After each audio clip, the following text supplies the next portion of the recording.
Bonjour et bienvenue sur Bain d'Arrêt, la chaîne qui aborde la photographie argentique. Aujourd'hui, je vais tester un film noir et blanc en format 135, la Kikipan 320. Regarde bien la vidéo jusqu'au bout, il se peut qu'il y en ait une à gagner. C'est parti!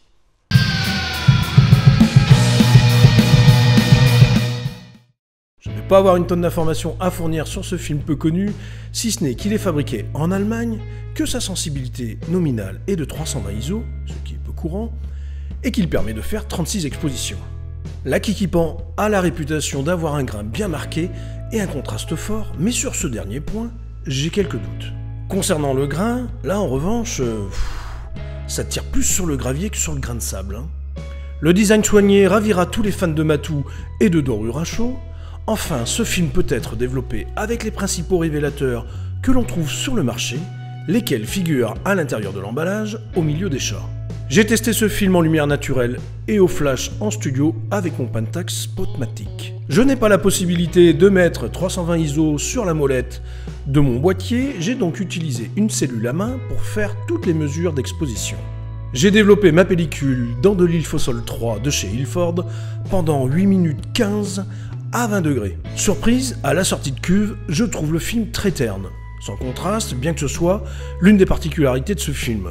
Pour moi, un film à fort contraste, c'est du genre la WHIS, sauf que si je compare ces deux films, on est bien loin de la similarité. Passé au scan, cette impression se confirme. Il m'a fallu relever les niveaux de manière très conséquente, ce qui a eu pour effet d'augmenter le bruit dans l'image. J'ai donc décidé, pour en avoir le cœur net, de shooter un second film en le surexposant de près d'un stop et demi à 100 ISO. Je l'ai développé dans les mêmes conditions que le film précédent. Le film est sorti un peu plus contrasté, mais pas de manière très marquée.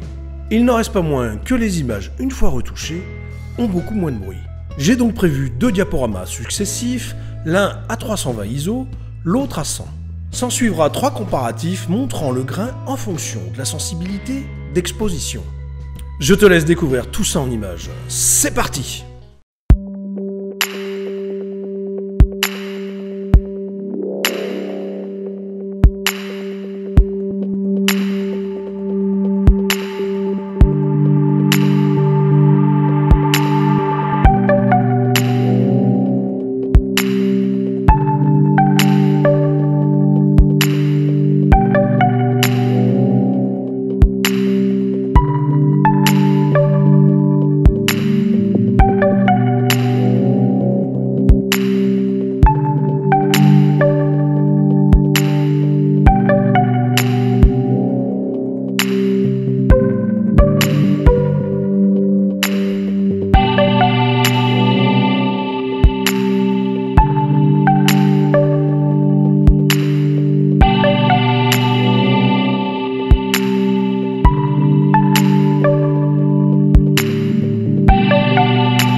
Mes réactions sur ce film, premier point, je pense qu'il s'adresse clairement aux fans de grain, On aime ou on n'aime pas, c'est une question de goût. Deuxièmement, pour ce qui est du contraste, je ne le trouve pas fort. Je pense que cette pellicule a une plage dynamique moyenne. Peut-être qu'avec un autre révélateur, j'aurais obtenu des images plus contrastées, mais je n'en suis pas sûr. En la surexposant à 100 ISO, j'avais pourtant espéré obtenir davantage de contraste, mais ce n'a pas été le cas. En ce qui concerne le rendu final et mon appréciation personnelle, qui n'engage que moi, j'avoue être mitigé. Je ne suis pas un inconditionnel du grain, donc là c'est raté. En revanche, je trouve les images très originales avec un rendu d'un autre temps.